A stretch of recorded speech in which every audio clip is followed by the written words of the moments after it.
Welcome to the Developing Life Podcast.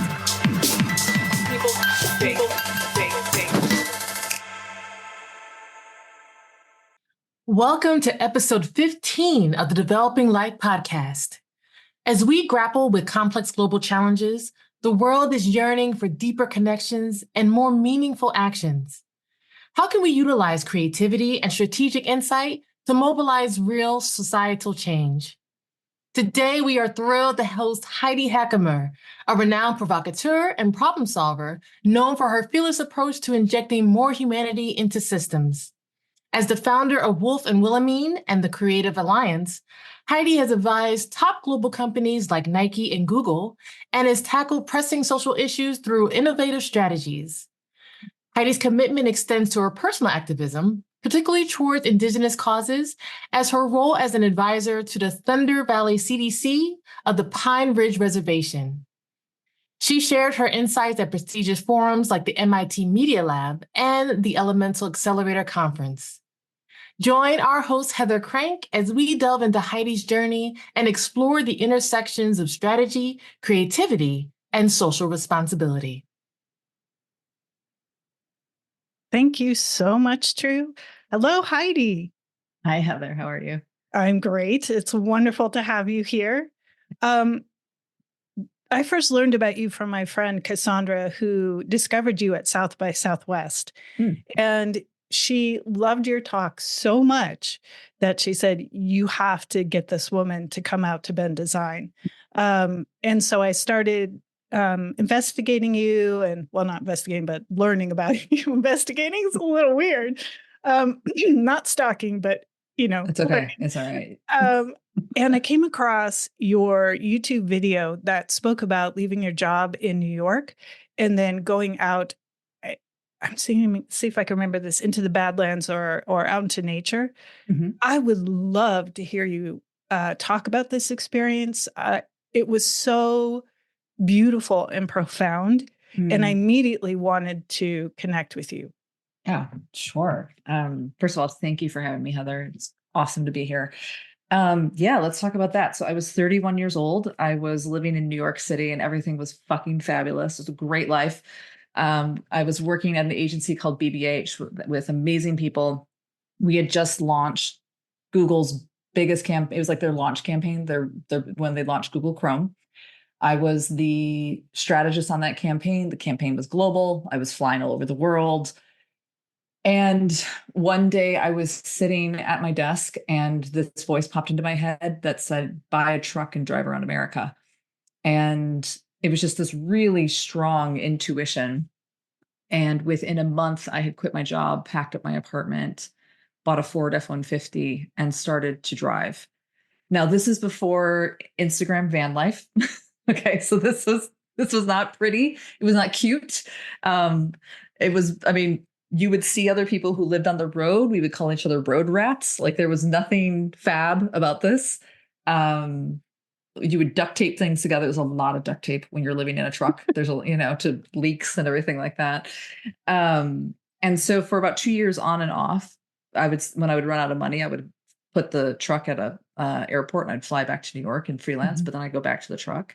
I drove around the country and part of it was going to the Badlands and doing that. But I put in, I think, 30,000 miles crisscrossing the country for a couple of years. Eventually that turned into motorcycling across the country, which is just a whole nother level of vulnerability. And it was a walkabout in the truest sense. It was a time where I was really questioning, what am I doing? What am I doing with my work? What am I doing with my energy? I didn't know if I was going to ever go back to New York. It was very open. It was like anything can come out of this. And what did come out of it was I decided that from a work standpoint, a lot came out of it, but from a work standpoint, what came out of it was I don't want to be working so downstream in advertising anymore.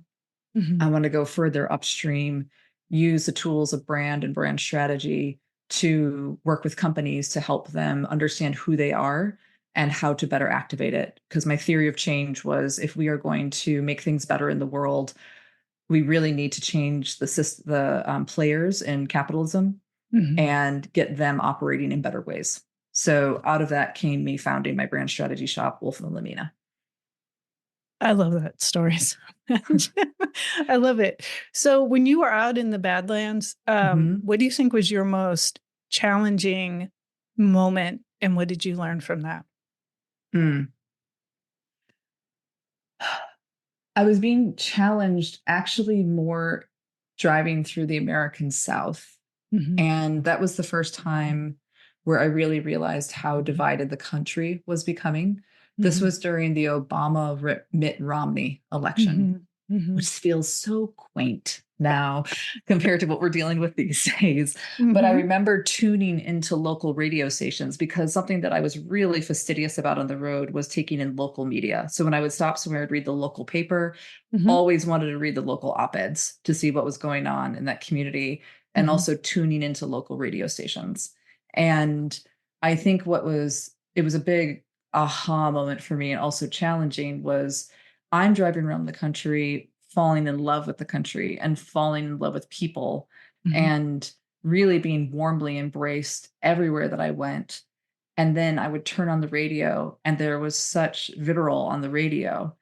And that was confusing to me at the time. Like that was quite difficult. Now there was also emotional difficulty. Like I'd basically been running fast my entire 20s.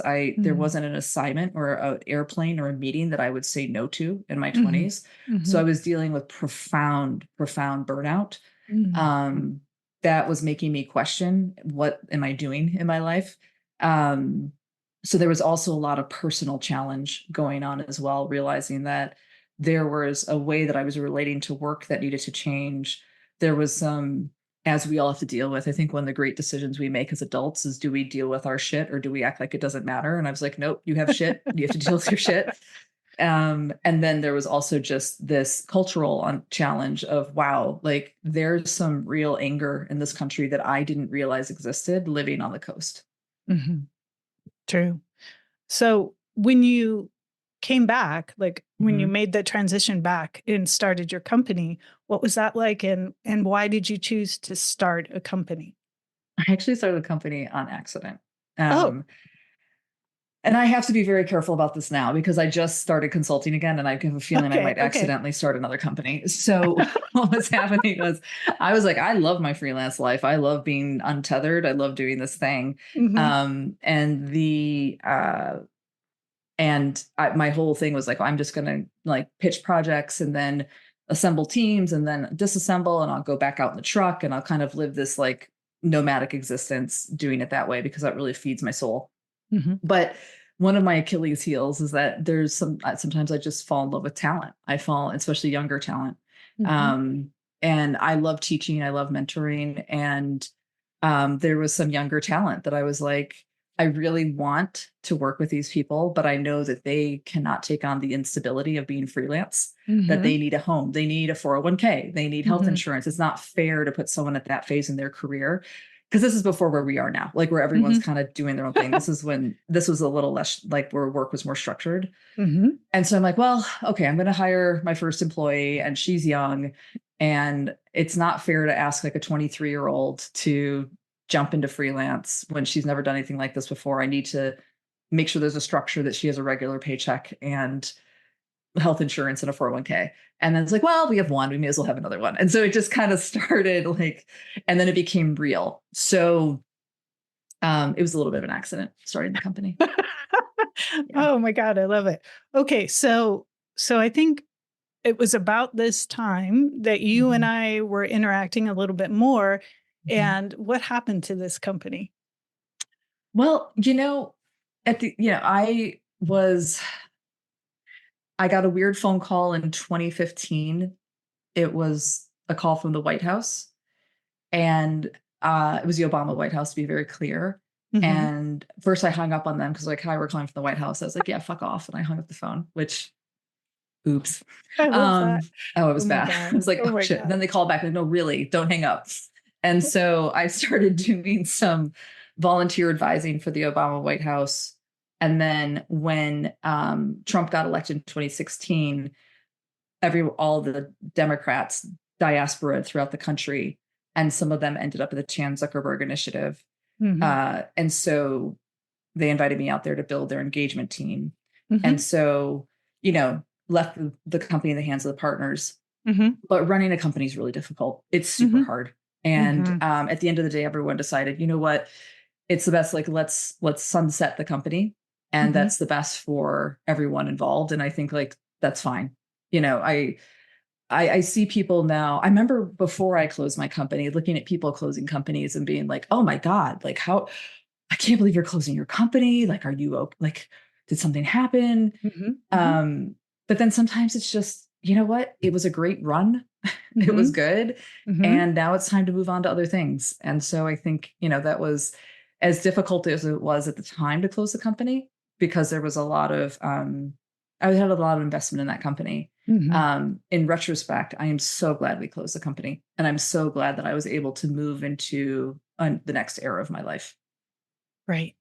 So as I've watched your career grow over the years, and you are consistently focused on sustainability, and you advocate for different cultural groups. Most recently, you spent a lot of time in the indigenous spaces. I'm itching to hear about how that went and what you've been doing and what you've been up to. Okay. Thank you for asking about that, because I feel like indigenous everything does not get nearly enough attention that it needs to get. So I really appreciate you making a platform to talk about it. Sure. So my involvement with the Lakota community in South Dakota started when I was in my truck, because I was driving around, and again, all the hate, all the like negative stuff was coming through. And so I asked people in my network, would you introduce me to people that you know, because I just want to get a gauge of what's going on with America, and also what people feel about the American dream. Right. So my brother, who works at the University of South Dakota, and South Dakota has the most, no, it's probably not true, because the Southwest is a very large indigenous population. 9 reservations are in South Dakota. So there's a lot of students that go to USD that are from the reservation and from the tribal homelands. And my brother has been at USD his entire tenure. And so he has a lot of indigenous mentor people around, and people that he mentors and things like that. So my brother says to me, Mr. American history professor, we couldn't be more different, but I love him. He's like, if you really want to understand America, you have to understand what happened and what's going on and what the state is today. So he introduced me to people that live on the Rosebud Ridge Reservation. And so I've really been involved since I was like 32 years old, for like the last 12 years. In the last couple of years, and so basically for the last 12 years, indigenous culture is all about like people vouching for each other, right? So I became friends with Damon and his family. Damon was friends with Stacy. Stacy then introduced me to his niece, Tatewi. Tatewi runs Thunder Valley. So it's like kind of this chain of like how you work your way through Indian country. And basically I've just always said to Damon and Stacy, and now Tatewi, like, how can I help? Like, what do you need? Right. And that's basically been my stance. How can I help? And they will call me and they'll be like, hey, we need some money over here, or someone could use a conversation with you here. When the protests were happening up in Standing Rock, we brought supplies up to Standing Rock, because that's also a Lakota tribe. And so it's different than the ones I work with, but they're related. And so we went up to Standing Rock, and Damon and Stacy helped me get the supplies up to the Standing Rock. So it's always been the stance of how can I help? And now I've been advising Thunder Valley, which is a nonprofit on the Pine Ridge Reservation. I've been advising them for almost 5 years now, and doing a lot of work with them, which is really great. Happy to talk about any of it. So, I would love to hear more about how, if people want to get involved, or if they would like to participate, where spaces they can go, or how can they connect to organizations or platforms that are championing what they need. Yeah. So the great thing about what's been happening in indigenous culture over the last couple of years is that there's such a vibrant indigenous community on social media now. And we as non-indigenous people can look in and hear their stories and hear history from their perspective and hear what they need directly, what I really love about working with Thunder Valley, and I highly recommend to donate to Thunder Valley because they're doing really great work, thundervalley.org. They're a frontline organization. They're on the front line of working with the Pine Ridge community, which is the Oglala Lakota, every day. And, it's complicated talking about Indigenous people because on the one hand, Pine Ridge is the poorest county in the United States. It has, before Haiti went through some of the recent violence, it had worse living conditions in Haiti. Wow. It's astounding to me. Like, it blows my mind that people are like, I'm going to go to Africa and help people. I'm like, go to the fucking reservation if you want to help people, right? Or go to Appalachia. Like, you don't need to go somewhere else. We have plenty of stuff. Go to some inner cities. Like, we have plenty of work that needs to be done in the United States. I think sometimes we as white people avoid that because we very quickly have to face our like what we have gained by other people being pushed down. Yes.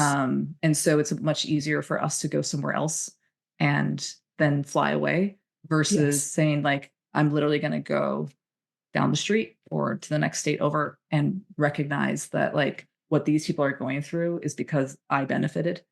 That's my little soapbox on this. I get very annoyed sometimes. You do not need to go somewhere in another country. There's plenty of work to do in the United States.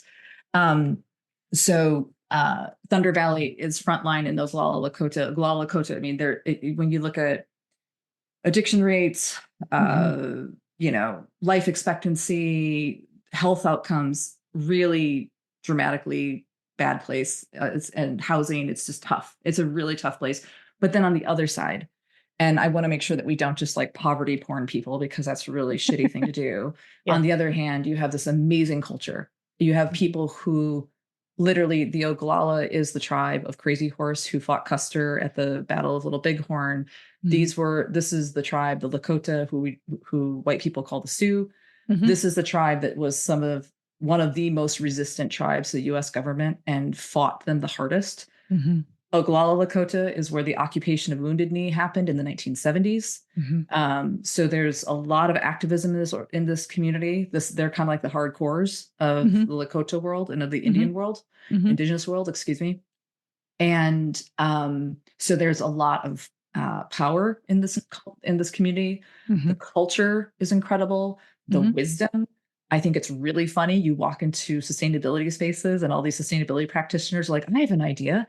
Regenerative agriculture. And it's like, yeah, no shit. That's indigenous agriculture. Like, that's like, they literally like, they have most of the answers about like how we should be relating to the earth. We just don't listen to them. Right. Yes. So as much as there are a lot of issues in these communities, I don't think we should only look at the lens of their issues. We also have to understand there is so much wisdom and power and resilience in these communities. And frankly, these communities deserve to thrive. And I think we should all try to be a part of that. I love that. I just wonder if there's some way to get the word out. Well, I guess we're doing it right now to connect people who are climate activists with the indigenous populations and get more of a dialogue going. That would be an amazing bridge. I think so. Yeah. I mean, and I think Patagonia's New Home Planet Fund that is being run by De La Fru's Canuck-Eva, like, that is a good place to go. There's a lot of grassroots indigenous work that's happening in the Northeast and Maine. The organization I work with, we are just now implementing a program called Lakota Land Systems that is basically all about this. How do we have better relationship with Unchi-Maka, which is how you say grandmother earth. So like, it just takes a little bit of Googling and you will find plenty of indigenous people who are on the front lines of this. Also, there's been a lot of movement lately to give stewardship of national parks and national lands back to indigenous communities because they can steward it better than anyone. We should be, advocating for that. So there's a lot of just a little bit of Googling. There's a lot of ways that you can get involved and help with bringing indigenous leadership to the forefront. I love that. Thank you, Heidi. I actually have been watching a lot of programs about the lands going back to the original owners and how beautiful it is to watch what should have already been happening happen. It's kind of like setting things, well, sort of right, not 100%, but kind of right, in the right direction. directionally the right way. Yeah. Yes. So a question I have for you about empathy, which is in all of your work, including what we just spoke about. My friend Pedro Ruiz talks a lot about the future, and he teaches kids or speaks to colleges. A question that keeps coming up is, with the rapid changing of technology, the environment we live in, climate change, everything that's happening, how do we educate younger people around picking careers that are grounded in empathy, grounded in positive outcomes? And how do we help them overcome this kind of charged, fearful dynamic that's happening right now because of all of the tech giants kind of creating their own arms race and climate change and political and economic instability? There's so much going on. So I would love to hear your thoughts around this. Yeah. My thoughts on this have a couple different dimensions to them. On the one hand, I don't think it's as much about choosing careers and places of work that have empathy versus cultivating empathy in people so that wherever they end up working, you can change the culture of where you're working. Yes. Or you can influence the culture of where you're working. If we have this bifurcation between the empathy businesses and the non-empathy businesses, I also think the non-empathy businesses are probably more apt to win because they're probably going to be a bit more ruthless about winning. So I think the question I would be asking is, what are we teaching children? What are we teaching high schoolers? What are we teaching post-high school, whatever form they may take? How to have a more symbiotic relationship with the world around us? How do we change our relationality, not only with other humans, but also with our relatives that are non-human? Yes. And then bringing that into the work that we're doing. I have this constant debate in my own head with other people. It's a discussion more than a debate. Sometimes it turns into a debate, right? Of how do you make change? Do you make change by being in the system and trying to change it from the inside, which is more incremental? Or are you somebody who is bashing on the outside of the system? And I think it's really interesting looking at some historical figures and how they navigated that. So if you look at someone like John Lewis started by bashing from the outside. And then John Lewis decided to go inside the beast, right? Barack Obama bashed from the outside, community organizer, then went into the belly of the beast. AOC kind of like, went in. And I agree with Brian. We need both. I think we need change to be hitting from all over the place, right? And so a question that I have for people is understanding, or a challenge I have for people is understanding where you are best suited to affect change. So for me personally, when I get into big organizations, I don't do very well. I'm not very good at navigating them. I don't enjoy it. I get frustrated. I get pissed. It doesn't bring out the best in me, right? When I'm in, bigger organizations. So I know from myself that I am best banging from the outside, not like Greta Thunberg. Like she's an activist, right? I'm not an activist. She's an activist, but I'm best like provoking from the outside, right? Whereas other people are really good at getting in there and like messing with the mechanisms to get the thing to change. And I think you need all of it. I think you need all people. So I try to have empathy sometimes for people in big organizations. Sometimes I get frustrated with them because I'm like, you're not moving fast enough. You're not being brave enough. You're not being strong enough in this. But that's a different beast than somebody whose job is to bang from the outside.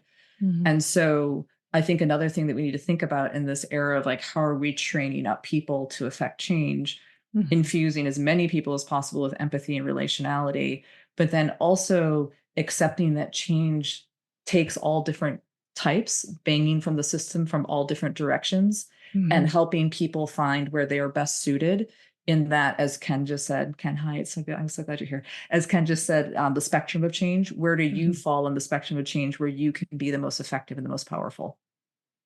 I love that. I love the idea of that it takes so many different people to affect change. I often, there's this story or this narrative that I see often that it's specific people who have a lot of influence and power.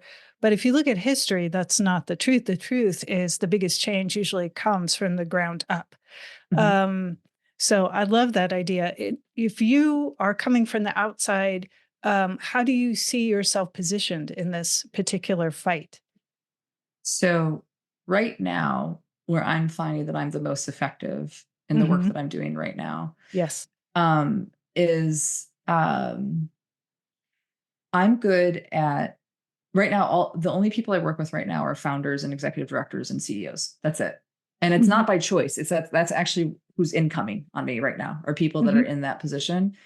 And everyone that I'm working with right now is seeing something in the system that is like fucked up. And they're like, we need to make this better. Right. And so when it comes to the indigenous nonprofit, like they're literally trying to fight colonization and work towards indigenous sovereignty and liberation. They're activists, right? So what I'm doing is I am supporting them and helping them, taking what's already very potent in their organization and just organizing it a little bit so it can just be even more potent, right? And so, and then they go and they bang against colonization, right? So yeah, my role right now banging is to support the bangers and help them bang even more powerfully. And I do potentially have a contract coming up that's with a really big company. And that's going to be one where I'm going to start to like be banging them from the outside. And we'll see what happens. We'll see how it goes. Oh, I'm very curious. Me too. You just dropped a very tantalizing tidbit. So you're like a secret weapon. You're kind of stealthy in a way. I like being stealthy. I'm more effective when I'm stealthy. And I've learned that the hard way, you know, like I've gone inside and I'm just not as effective on the inside. I'm just not. And that's been painful sometimes. Like that caused some like painful work experiences for me. And I'm not saying that to like bash any organization or company that I was in. It's just like, wow, like that's not where I'm at my best. And so understanding, like I have this Post-it note right here that I have on my desk just to remind myself where I'm at best. It says nomadic provocateur. Like, oh, I love that. That's, you know, I said that to someone like 2 months ago. And I'm like, actually, I should write that down to remind myself that like, that's where I'm at my best. I think that's really important to understand that that power comes in all different shapes, sizes, and forms. Yeah. And that you're not less just because you operate in a way that is comfortable for you. I know myself, I have a lot of self-criticism if I don't feel like I'm out there being really powerful and aggressive, but that's just not me. That's not my MO. So again, hats off to you, Heidi. It's beautiful the way that you are very aware of who you are and how you move through the world. It's something I have admired about you for a long time. Thank you, Heather. That's really kind of you. It's true. Another area I kind of wanted to touch on, and a few years ago during the pandemic, we had a lovely discussion around women in business. And I just would love to dig into some of the unique challenges women face and how you personally have overcome some of those obstacles and what you have faced being in a leadership role as a female. I know. Okay. It's a good word. Bring it. All right. Yeah. So where to start with this? I think I think for the first, I'm 45 years old right now. And first of all, let me shout that from the rooftops. I'm 45 years old. I'm not ashamed of it. I'm not scared of it. In fact, getting older is fucking great. So like, just this whole idea that we should be ashamed of our age when we're women is bullshit. I think I'm at the phase in my career now where it's a little give zero fucks. You know what I mean? Like, it's like, okay, fuck off. Like, don't fuck with me. But, I also have a shaved head and I wear all black and and I'm opinionated. So, that helps. Okay. But let's talk about when I was younger. When I was younger, I was absolutely like sexually harassed up the wazoo in my 20s. Right. Mhm. Absolutely. Mhm. Every agency I worked at, it was like sexual harassment city. Okay, that's not fair to say. Every agency I worked at, I had some sort of sexual harassment issue, even when I didn't realize it, right? Mhm. Mhm. And then then in my 30s, I think the thing that was really difficult for me in my 30s as a woman leader was stepping into leadership and being afraid that I was being a bitch, right? Right. Yeah. And I really had to learn that it is okay for you to have an opinion. It Mhm. is okay for you to tell people that they didn't do something well. It is okay for you to say you want something done a certain way. Mhm. And that does not make you a bitch. Took me years to get comfortable with that. And I made a lot of management mistakes along the way because I was so afraid of not being liked and not being called a bitch that like I wouldn't express exactly what I wanted. And then people would get like, Yeah. they didn't know what to do. And then I'd be like, wait, you're not doing it right. Then I'd rush in and I'd be like, hey, wait, this is how it needs to be done. And it was that kind of seesawing back and forth Mhm. that was really not great management. Mhm. Right. I've also been in organizations and companies where it is obviously a boys' club and women, like it's difficult to be a senior woman in those organizations. And that can get very frustrating. Mhm. But what I would want to say is that some of my biggest supporters, I would say across the board, the biggest supporters in my career have been overwhelmingly men. Interesting. And I would say that I have equally gotten fucked over by women as I have by men, Mhm. if Mhm. not maybe a little bit more by women. Mhm. Mhm. And I, and I, we don't talk about this a lot in the sisterhood. And I think it's because we're still competing with each other because the patriarchy only allows so many slots. So we're assholes to each other. Yes. And I've been guilty of that, right? Like, I'm not saying that I've been innocent in this. Mhm. Mhm. But it's something that I've had to, this is the first time I've ever said it out loud, that actually women have fucked me over too. Okay. Sure. And because it's a scary thing to say. And it's not that I don't love women. It's not that I don't support them. I actually understand why, because the system causes us to fight each other. Oh yeah. So one thing that, I think we all need to think about as women is like, how can we support each other? But then let me Yes. say one more thing. I've also been in groups where it's like, it's women only and like, fuck men. I don't agree with that Yeah. either at all. I really Yeah. don't. I don't Yep. think that we need to be driving that kind of division. Yep. Let's be good humans together. There are good humans across all genders or gender typologies. Mhm. And me being on a battle against men, I can battle the patriarchy, but Right. it's not always helpful to just I'm me having like a fuck men thing is not the way to go. And like, I just want to like call out somebody who's on this call, my friend Ken, who joined. Like, Ken is an amazing man, right? And like, Mhm. Mhm. there's just nothing like, if I had a fuck men mentality and I couldn't have the relationship that I have with Ken and the friendship that I have with him and mutual support, like that would Mhm. be a huge loss, right? Yeah. Right. So we have to also be careful of that war mentality. I can agree more. And for me personally, the patriarchy does not equal men. It equals a system that is not necessarily healthy for anybody. So Right. I'm with you 100%. Yeah. So you've overcome these challenges being in leadership role as a woman, and you're moving up the career ladder. What advice would you give other females who are on the same track as you, or a Mm. similar track in a leadership role, maybe sharing some of the same struggles and difficulties? How can they be more resilient? How can they continue to move forward? Because we need more women in positions of power just to even out the horizon line. How would you advise somebody? A few things. Find good mentors. Mm-hmm. I've had fantastic mentors in my career. And I think I probably have like 20, right? Wow, Well, really? there's the main ones, right? Like my mentor Pele and my mentor Emma. And then there's like 15 other OGs that like I can just call and be like, hey, Wow. and like, and I've cultivated that. Mm-hmm. Mm-hmm. So cultivate that.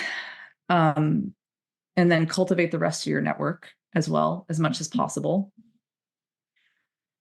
Be careful of who you put around you. Mm-hmm. When you start to rise, there are less people around you that are truly looking out for you, truly have your back. Mm-hmm.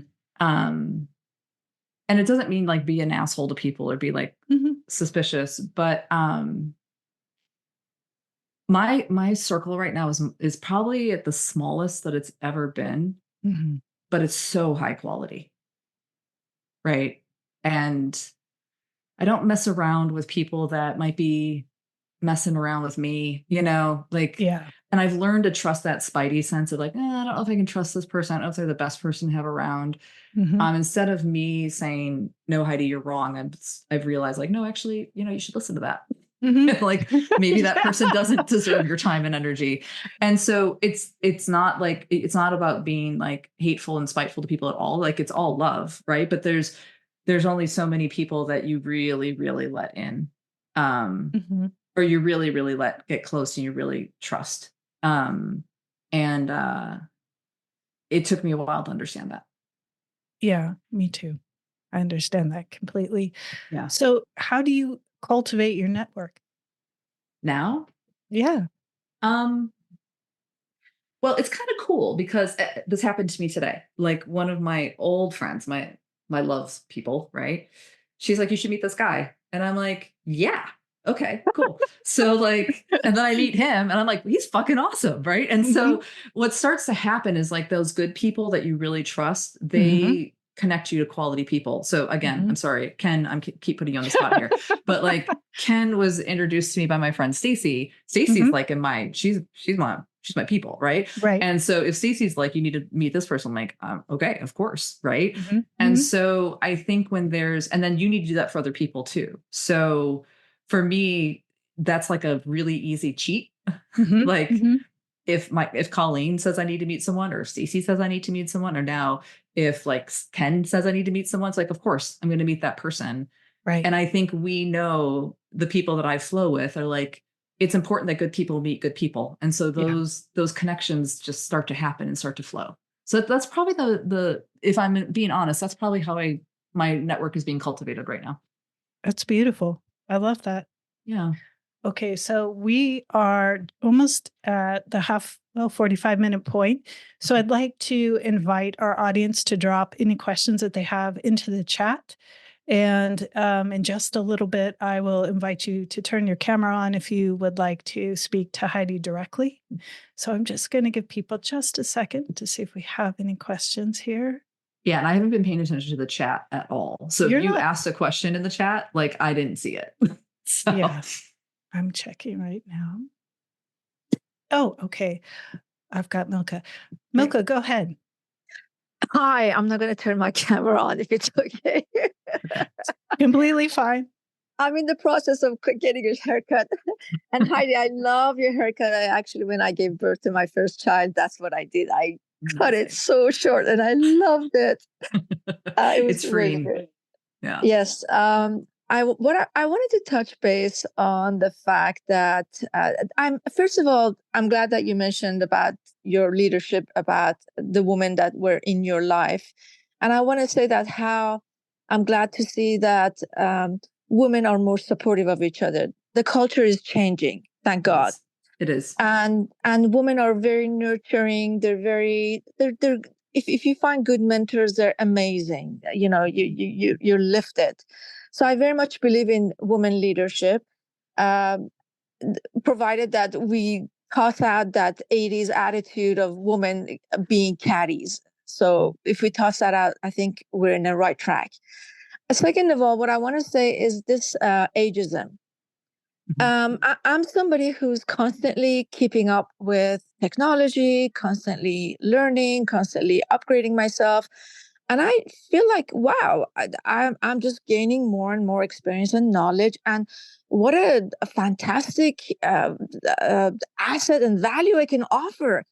And unfortunately, companies don't realize that. Why? Because they are looking at the biased opinion and the general stereotype opinion that, oh, if you're past age 40 or 50, you're doomed. No, there are people who are absolute gems and they just get better and better as they get older. How can we break this misconception that that the older we get, the more value we can bring in, especially for people who are still driven, who still, are very interested in contributing and growing. There are many of us like that. And I get so upset whenever people say, oh, I'm too old or I'm old for this. It's like, no, you're not. You just lost your motivation. So there are people who are motivated. They still want to keep going. My question is, how can we, as women leaders, turn that around, that how amazing women are as they get older and how much more value we can contribute and uplift everyone and take us to the next higher level? That's what I wanted to bring to the table. Thank you so much. I'm done asking my question. Milka, I'm so glad that you piped up while getting a haircut. I love that. Getting my haircut's like one of my favorite things. So I appreciate the sanctity of that moment. So here, I was just having this conversation with someone earlier today. So my brain's kind of fresh on this topic. I think we have to talk about the value that older people bring. I think we do. I think we have to be vocal about it.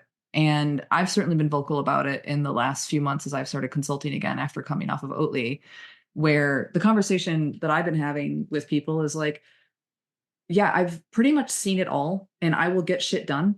And I will get it done with an efficiency and an intelligence and a clarity that you're just not going to get from a 30-year-old. Correct. So like you bring me in to get it done right. Yes, Ken, wisdom. Like I'm going to bring in the wisdom to the situation. I'm also very like honest about this isn't what I do anymore. So for example, when I was in my 20s and I was a strategist, I was what you would call like a culture or a street strategist. Like I would get a brief and I would walk the streets of wherever I was, whether it was Hong Kong or London or New York. And I would come back and be like, okay, this is the vibe with the millennials or whatever it is. And like, this is what we need to do. I'm very open now that that's not what I do anymore. And I'm not saying that people my age can't do that. I think they can. But for me, I'm very clear about this is what I do. And this is what I'm really fucking good at. And this is what I'm going to bring in other people to do because it's not what I do anymore, or it's not what I've ever done. Right. And I think what we need to do, Milka, is we need to articulate our value and not be afraid to say, you know what, me personally, I don't know, maybe other 45-year-olds do. I don't really get TikTok. I don't. Right. So you're not going to hold that against me. I'm just going to admit it. And I'm going to hire somebody that does. And then I'm going to do some magic with the stuff they give me, because that 25-year-old that's telling me all about TikTok does not understand how to operationalize that into a long-term strategic plan. Like they don't know how to do it, but I'm going to work with somebody and we're going to make it happen. So again, I think it's just like, we have to say what our value is. And I found where I've got my most power in this era is also saying, this is what I don't do anymore. I used to. You might have known me as this type of professional 10 years ago. That's not what I do anymore. This is what I do now. I agree. I absolutely agree. Yeah. And we can get things done so much quicker and faster and with more efficiency. And yeah, I totally agree. Comparing myself to when I was in my 20s and 30s, where I was running around like a chicken with no head. Now I'm laser focused. Boom. I see through the problem and I see the solution right there and then. I appreciate that. We need to have a movement about that. Me Too movement. Some type of a Me Too. Thank you so much. Thank you, Milka. Thank you, Milka. Okay. Looks like, we're getting a lot of questions. Let's see. Can you tell me how to pronounce your name, please? You ask me? Yes, you. Yeah, hi. My name is Swati. Thank you. Go ahead. First of all, Heather and Heidi, thank you for such an insightful conversation. I mean, some of the things you've said mean so much and they connect a dot like so well. Thank you. And taking out gender from, good and bad people and mentors. So thank you so much for that. I've got twofold questions. Okay. One question is that I would love to know that how do you keep that fire alive towards social impact? What I've felt is like when I was relatively younger, I was like, okay, I have to change the world. I'm a strategist. I can also do work which changes the world. And I've found that fire to slowly kind of lessen down, which I don't like. So one is that I would love to know that how do you keep that thing alive? And second thing is, I'm an immigrant. I moved here a couple of years back. I would love to know that how to expand the network when I don't know many people here. I've not worked as of now much. I would love to know that how do you find mentors? Because I feel that is extremely, extremely important. Okay. So, yeah. Thank you for both of those questions. I really appreciate it. The first one on how you keep the fire going. And I'm not an expert in this, but let me tell you something I learned from the indigenous folks that I work with. They laugh a lot. They laugh more than anybody that I know, and they tease constantly. I'm always getting teased when I go out to South Dakota. I walk on site and they're like, "Hey, it's Cece, our colonizer cousin." I'm like, "Thanks, guys." Like, you know what I mean? It's like, it's a constant state of like teasing. And even in the most serious conversations, someone will bust out and have a moment of laughter. And that is resilience, right? Like that's how you keep going. And so I don't hate the word balance. It's a little overused, but like, look, I know, and maybe just because I'm getting older and crankier, like I don't work on weekends anymore. I can't. If I work on a Sunday, like I am brain dead on Monday. Like my body can't handle it anymore. So I make sure I'm walking my dog and getting on my motorcycle on the weekends and getting off the screens. And I try to be more diligent about that. And then I also try to just be like, it's okay to take steps back sometimes, that's okay.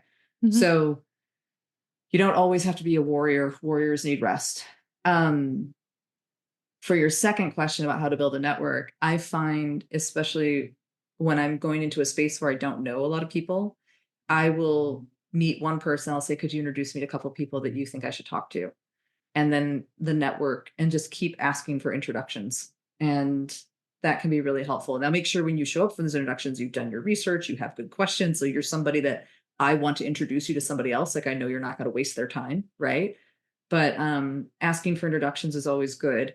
When it comes to finding a mentor, I said this once at a BBH event like 10 years ago, and I almost got kicked out of the event because it was like this like young strategist event. And everyone's like, "Oh my God, like young, I'm going to be." And I put up a slide and I said, "Don't ask me to get coffee. Don't, because I know what's going to happen. I know I'm going to come off the stage because it's all junior strategists and like 50 of you are going to be like, 'Can we get a coffee?' And I'm like, I don't have time." But what I was trying to say to them, the point of the slide, which might have gotten a little bit lost, was your best bet at finding mentors are people that have worked with you and are willing to vouch with you. I don't have a single mentor that I haven't worked with. So Pele was my planning mentor for 3 years. Emma Cookson worked for her at BBH. Like Johnny Vulcan worked for him at Anomaly. Like there's not a single person that I consider to be someone that mentors me that isn't somebody that I actually worked on a project with. And that's how I really think that's how you cultivate it. I don't think you cultivate it by like having a random coffee with somebody. I don't think that's how you cultivate it. So look around you and like, oh, my first mentor ever, my sister who's 9 years older than me. It was like, she knows her shit, my sister and my brother who's 12 years older than me. Those were the first people that mentored me. And then as I met people and worked with people and proved myself to people, then I added more mentors along the way. Okay. Awesome. Thank you. Thank you for answering all of these, and they make a lot of sense. Thanks. Of course. Katie Fitzgerald, what are you doing? Love seeing your face. Oh man, I always love. Oh my God. We need to do a coffee, Katie. Okay. Yeah, I always love hearing your stories. I always walk away feeling like so inspired and so lit up inside. And just thank you. Same. To share. Actually, I have a small follow-up question on the last thing that you said, and then I have another question, which is, do you actually ask people, would you be my mentor? No, I don't. Okay. I don't. Maybe some people do. I don't. Okay. I've always wondered that. And then the other thing I was thinking about is just like you're 31, and it was that time in the world when X, Y, Z were happening. Like if you were suddenly 31 again, given the way the world is now, what would you do? Okay, first of all, I love that you're suddenly dropping Zs versus Z, Katie. I don't know what's going on with you right now, but Lots of things. lots of things. Okay. I would drop out of all of it and chain myself to a bulldozer that's like trying to dig up fossil fuels somewhere. If I'm like, I'd be like, fuck this. And I think I'm getting close to it. I don't have kids. You know what I mean? Like, I don't. So, like, the world's fucking burning. Like, yeah, that's probably what I would do. Okay, awesome. Yeah, I know. Isn't that a horrible thing to say? No, I love it. It's honest. And I'm going to go look up bulldozers. Right. I mean, at one point I was thinking about getting a law degree so I could fight law. It's through the law. Like I took the LSAT, and I took the LSAT when I was 42. I was like, there was a really moment where I thought I was going to go to law school to fight via legal systems. So I don't know. Maybe I'll do that still. I think my LSAT score is good for another 2 years. So Chelsea, hang on just 1 second. I've got one question in the chat I want to ask. She's been waiting, and then you can go next. Heidi, this is from Liesel. hey, Lisa. Liesel is asking, we keep seeing politicians and brands casing up to groups like indigenous people. It can be a double-edged sword. What have you learned about how to guard against these powerful parties appropriating and using folks for their own ends in exploitive ways? I mean, through the lens of indigenous, like, look, in Indian country, if you want to work with indigenous people, like you got to show up. You literally have to show up. You have to go to the middle of nowhere in Kansas or Oklahoma or South Dakota. You need to show up. You need to show that respect to do that. I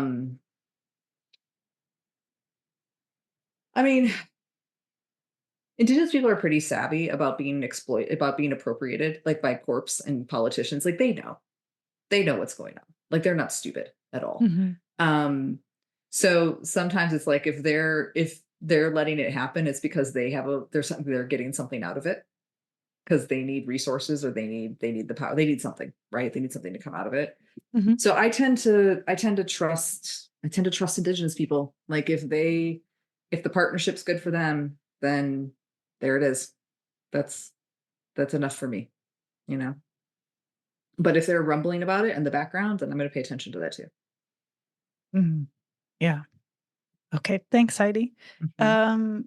Chelsea, go ahead. Hi, Heidi. I'm a real life 31-year-old, so I'm so excited to be jumping into this conversation. It's felt very tailored to me. And I'm a brand strategist, and I'm coming out of this period where I've just been like balls to the walls running for the last few years. So anyway, super relatable entry point. And, I'm looking at my F-150 era and trying to figure out what that looks like. And something I recently, very recently, last week, realized is for the last 4 or so years, I've been doing this incredibly deep, empathetic research that has fueled me in so many ways. And none of it has been about people that don't live in cities. It's been so focused on that. And I'm a Montana kid. I grew up in the sticks, and I've been thinking about, especially in this conversation, as you're talking about, hey, why aren't you fixing things here? We have a tremendous amount of problems. And I can't help but be I actually, I'm looking at politics, and I'm looking at social issues, and looking at all these things, I guess, for a starter, trying to translate brand and strategy tools into an impact related practice, or just being. What is step one other than F-150, which I am strongly considering? Look, here's the cool thing. All the stuff that you learn being a brand strategist, you just got to redirect the tool, right? So everything you're learning about analyzing culture and people and competitors and landscapes and companies and organizations, you just kind of, okay, let's just nudge it over into a different space. You're doing the same shit. You're just doing it with like a different context that you're doing it in. So if you want to flip it over, it's really easy. And then it goes back to an earlier part of our conversation, Chelsea, of like, do you do work with existing clients in a way that is bringing more empathy and more fight to the table? Like, there's a lot of different ways we can talk about things. I hate to, like, there's no one way to tell a brand story on any client, right? You can tell the brand story in a way of like, hey, you need to do more. You need to think about the power you have. Do it. So you can, again, do you do it through the system, through the people that you're working for right now? Or do you like say, nope, I'm only going to work for nonprofits, and there's no right or wrong answer. It's just where you want to aim or how you want to do it. I do it with both. I work with nonprofits and I work with for-profit companies. I do it both ways.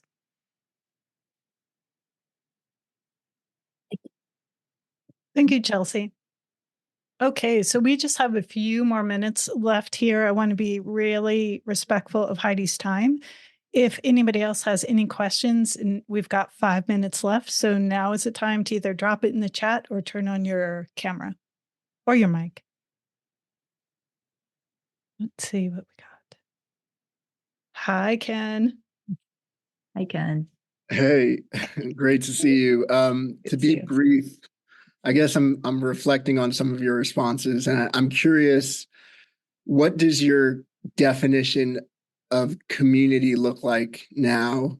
And what does your definition of grace look like now? Perhaps compared to a previous point when you were starting on your journey. Oh, Ken, you always ask these questions. They're so good. I've been thinking a lot about community lately because my whole adult life has been nomadic. And then I go to South Dakota and I am immediately swept into this community. And suddenly I'm picking up kids from their track practice because someone has to go get them, and making sure that, the grandmother gets from the car because she's in a wheelchair. So helping her, like, I get thrust into a community in a way that I haven't my entire adult life, because my entire adult life has been skipping around the world. Right. And it's really made me question, did I do it wrong?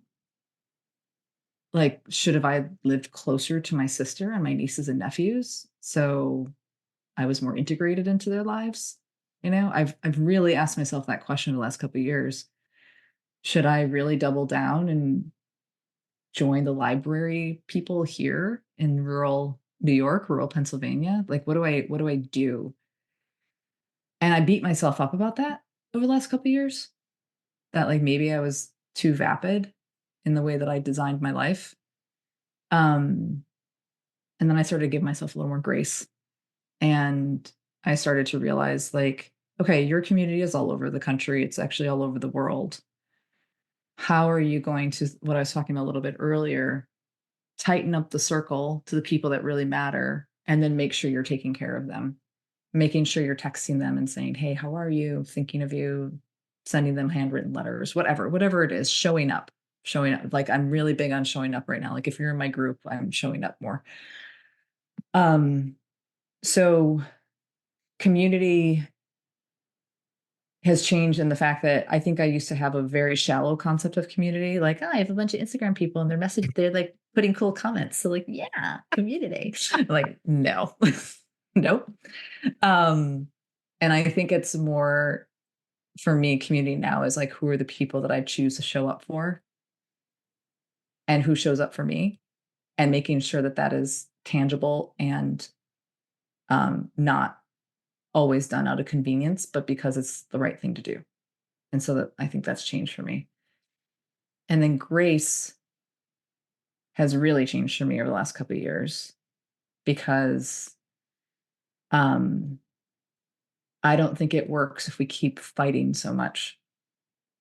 Like, we still have to fight, but okay. I'm surrounded, all my neighbors here, most of them, it's really interesting where I live. It's a couple of houses of gay men, right? Like gay partners. And then everyone else is Trump voters. And the election, like my election district, it voted 75% Trump in the presidential last one, right? So like we're surrounded, and we joke about being surrounded all the time. I don't know if anyone realizes I am not a Trump voter, and I'm not, just want to make that very clear. And it's okay if you are, right? But it's like, I'm not, right? So I'm not. And, but these are people that if your car gets stuck in a ditch in the winter, they're going to be the first ones to pull it out. Like they're the people like they give us their eggs. We give them some of our mushrooms. You know what I mean? Like they're part of our community. And that, and so something I've really been thinking about is like, I don't hate that family. I don't even think they're bad people. I hate the way they vote. It scares me. It scares me that they don't see what I think I see coming down the pipeline if we vote a certain way. But can I meet them in a energy of grace? Because me putting up my hackles isn't going to get any of us anywhere, And so I really vacillate between being very frightened and wanting to fight for, especially like all my LGBTQIA plus friends, like I'm terrified for right now. And I want to bash anything that hurts them. Right. And my indigenous friends, I'm like, God, like if some of this, like if Kristi Noem continues to be the governor of South Dakota and Trump gets elected in, like they're afraid of being put into camps to pull them off of their land because the lands have resources. And that's something they are genuinely afraid of happening. So I think something I've been trying to figure out is how do you have grace even when the people you're trying to be graceful towards are aligning with something that you find to be so repugnant and ugly and that you fight against every day. And I don't always have the answer for that.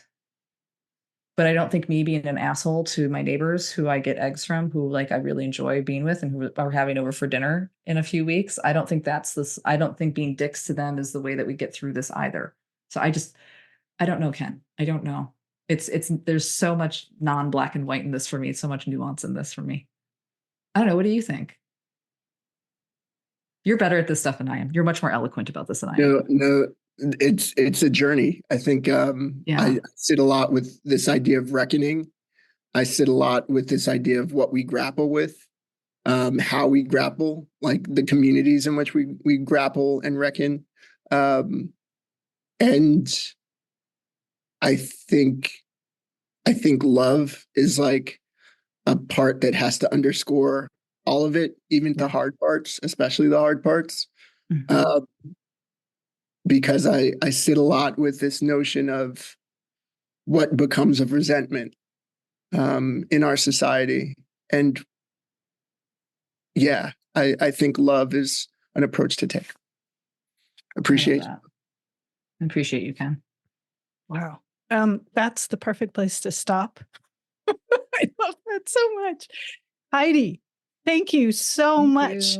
I so appreciate you coming on this podcast and speaking with us.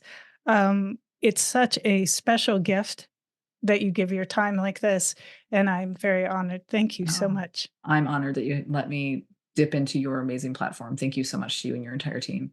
Thank you, Heidi. All right, everybody. So we're going to close the podcast. Thank you so much for coming and speaking with Heidi. And I will see you next time. Thank you. Thank you, everybody.